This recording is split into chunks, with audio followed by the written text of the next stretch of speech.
Hi, everybody. I'm Diane Brady. I'm here with Gordon Chang, noted author, senior fellow at the Gatestone Institute, longtime observer of China. Gordon, good to see you. We are talking about Xi Jinping, and let's start, first of all, with how China has been reacting to the shift in the geopolitical landscape lately, specifically Israel. Well, China tried to play both sides of the Israel-Palestinian divide. But now, after the October 7th attacks, it's been very clear. It supports Hamas, it supports Iran, and it certainly does not support Israel. So it's given up on that, and it is now doing its best to make sure that Hamas wins. Why did it give up on it? Because at one point it was trying to be a broker of peace in the region. There's a number of reasons, I suppose. One of them is people have been saying that China wants to appeal to the global south, as it calls it. But also I think that there's more to it, and that is that Xi Jinping reveres Mao Zedong. Mao Zedong believed in two ways of prevailing. One of them was to create chaos, because he believed that chaos would lead to worldwide Chinese rule. And we know that Xi Jinping has been taking those imperial themes of worldwide Chinese rule and trying to implement them. But also, Mao believed that he could prevail by encircling the cities, by taking over the countryside. And I think that he sees Ukraine, Africa, where he's been fueling insurgencies, and the Middle East as part of the countryside, with his ultimate objective to taking down the U.S. Let me just pause a second there. Fueling insurgencies in China, in Africa, where has China actually been fueling insurgencies? Well, China and Russia have been paying the Wagner Group in North Africa, and their hand has been behind Wagner's activities. And we have seen Chinese and Russian influences in the series of coups and insurgencies that have swept North Africa. And so this is serious. It's something that the Biden administration tried to ignore, but nonetheless, it is significant given the scope of what's been occurring towards in North Africa, towards the Mediterranean. You know, the relationship has been so tense between the U.S. and China that we have not seen bilateral discussions. Now we're seeing at least there are plans for President Biden, President Xi to meet. First of all, do you think that is going to happen? And is it a wise decision on Biden's part? The White House has announced that President Biden will meet Xi Jinping on the sidelines of the APEC summit in San Francisco this month. A number of people say it won't happen. I tend to think that it will. But the issue of advisability, the answer is no. We've been talking to China for about 3 decades intensively. And during that time, as we tried to integrate Beijing into the international system, China's behavior has only deteriorated, and especially over the last couple of years. So I think now's the time to impose severe costs on China. And after we do that, then would be the appropriate time to talk.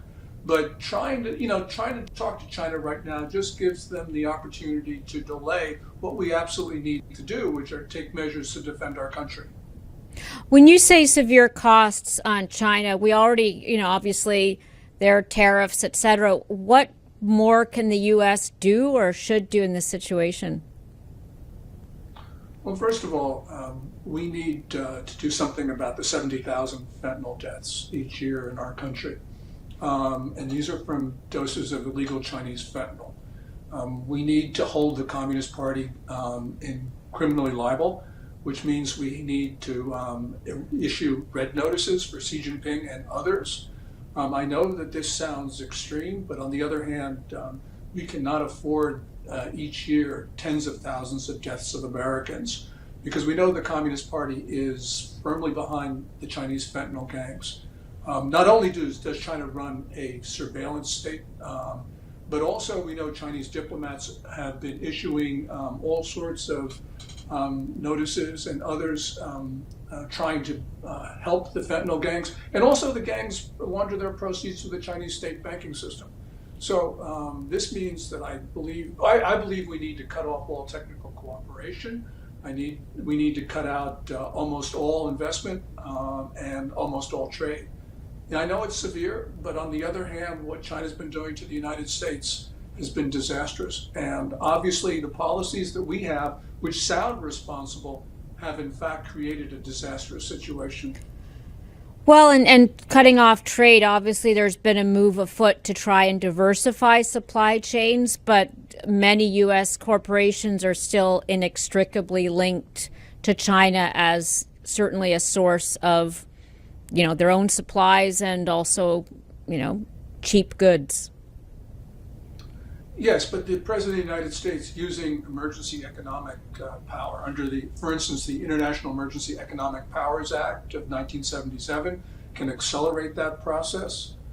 So far, President Biden has gone the other way, actually trying to reassure American companies about doing business in China. Certainly, Janet Yellen, the Treasury Secretary, has tried to reassure companies. That's absolutely the wrong direction. We should be going the other way. Let me ask a few other quick questions, if you don't mind, Gordon. One is the GOP race right now. We've seen Florida Governor Ron DeSantis talk about former UN Ambassador Nikki Haley, saying basically she had sent love letters to China. How do you assess her record there? Yeah, I generally try to stay away from domestic politics, but Nikki Haley during the debates has actually been quite good about China. There's a pattern during campaigns. Candidates will talk tough on China, and they will govern in a different way, certainly much more cooperatively with Beijing. I believe that needs to end. I don't know exactly what's in Ambassador Haley's mind. But I do think that she has some of the best lines about China during the campaign. The Taiwan, China Straits, certainly there's, Taiwan Straits, there's a lot of discussion around how the current situation, whether it's the alliances with Russia or what's going on in the Middle East and Ukraine, how does that impact the security of Taiwan and the moves that we're seeing on China's part there? The invasion of Ukraine, I think, changed people's minds about the global situation in the region. So, for instance, we saw Japan actually quite shocked and started to think seriously about its defense, increasing its defense budget by 50% over 5 years, as it announced last December. And then, of course, with the situation in the Middle East, I think that has furthered a sense of urgency. But it's clearly shown that there is a grouping of Russia, China, Iran, North Korea. They're cooperating. And that means that I think that even foreign policy elites in New York and Washington are starting to see that the world has divided. Gordon, I want to look a little at the domestic situation in China right now. We just heard Xi Jinping basically call for, I think he called it a return to a culture of marriage and childbearing, in essence, trying to, I suppose, increase fertility rates, but at the expense of women going into the workforce. You're a longtime observer of China. What do you make of that?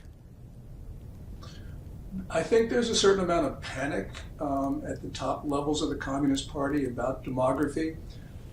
There's a lot of happy talk. But once you start looking at the projections, China, which is about 1.4 billion people now, could end the century at about maybe 450, maybe 500 million people. That would be the steepest decline in demography in history in the absence of war or disease. So we just don't know how China's going to handle it. The Communist Party can talk about trying to urge women to leave the workforce. They're now also talking about, well, we need to end excessive wedding ceremonies. I mean, this is sort of ridiculous. There's a problem in China.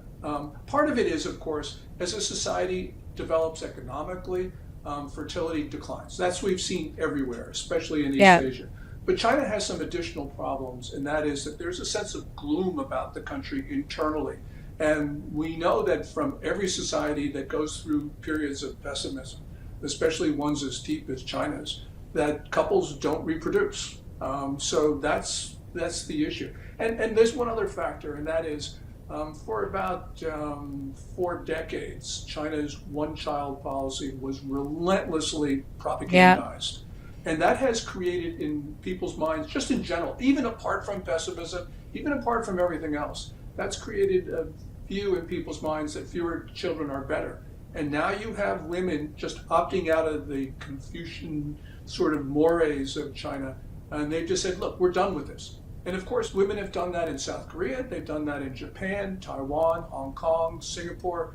So that's nothing new to China. But you put all that stuff together, and China is on the edge of a demographic crisis. And I think Xi Jinping is starting to understand that. Well, certainly a lot more to watch. I don't know if there's anything else on your radar with regards to China that you'd want to put on ours, Gordon. I think the problems in the economy are much more severe than most people in the United States have assessed. When we start looking at underlying indicators, when we start hearing anecdotal information, it really pointing to an economy that is not growing at all. If it's growing, it's growing in the 1% range, but probably it's 0, maybe even negative. Certainly not at the 5.2% pace that they claimed for the first 3 quarters of this year.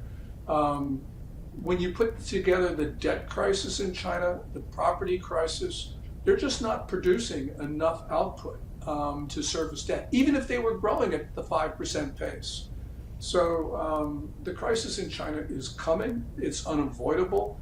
The Communist Party is not taking adequate measures and certainly doesn't have at least an apparent sense of urgency. So this will wash over and change just everything we know about China. Potentially dangerous recipe. I know that, of course, people can follow you on Twitter, and I look forward to continuing the conversation. Thanks for joining us, Gordon. Thank you so much, Diane.